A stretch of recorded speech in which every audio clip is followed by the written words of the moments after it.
Bonjour, je suis né à Ain el Rumeine le 19 novembre 1974. C'est dans ce quartier du sud de Beyrouth que le 13 avril 1975, qu'un bus transportant des combattants palestiniens a été pris en embuscade par des miliciens des Kataeb, les Phalanges. Plusieurs dizaines de morts, une guerre civile de 15 ans commence avec ce point le 13 avril 75. J'avais à peine 5 mois ce fameux 13 avril, mais ce quartier, ces rues, c'est ma géographie d'origine.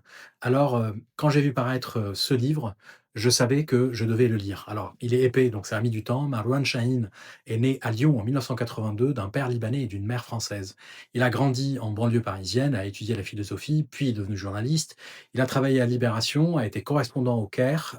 Un beau parcours de journaliste français en somme. Or, il a tout mis en stand-by, il a tout suspendu en 2015 pour aller s'installer au Liban et mener une enquête. Reconstituer pièce après pièce ce qui s'est passé ce fameux 13 avril 75 dans ce bus. Il a passé 9 ans sur ce sujet, 9 années. Le livre est aussi, pour lui, une façon de mettre des mots sur le silence de son père, cet exilé libanais qui n'a jamais raconté.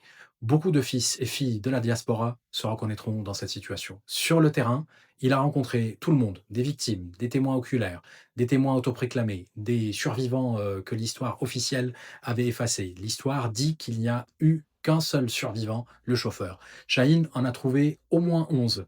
Des miliciens qui avouent, d'autres qui nient, des mythomanes, des enfants de martyrs, porteurs d'une mémoire totalement déformée, malheureusement pour eux. Les témoignages ne concordent pas, ne concordent quasiment jamais. Chacun a sa version. Même la météo n'est jamais la même. Chacun se souvient de ce qui arrange sa communauté, son camp, sa propre personne. Ce que Chahine décrit, c'est un incident probablement confus dans sa réalité même. Une accumulation de malentendus, de rumeurs, de peurs, transformé en un mythe, puis en un silence complet, un silence de tout un peuple. Car au Liban, on ne parle pas du 13 avril, pas officiellement, pas collectivement, pas dans le détail. 50 ans après, il n'y a ni commission vérité, ni procès, ni mémorial. Juste une stratégie du silence partagée par tous les camps pour maintenir une paix fragile. Ces jours-ci nous l'ont encore montré.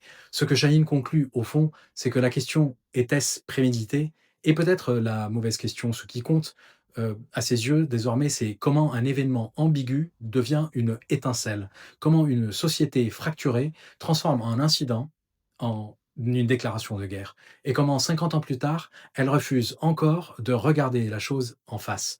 Beyrouth, 13 avril 1975, autopsie d'une étincelle, prix France-Liban 2024. Il est publié chez Belfond.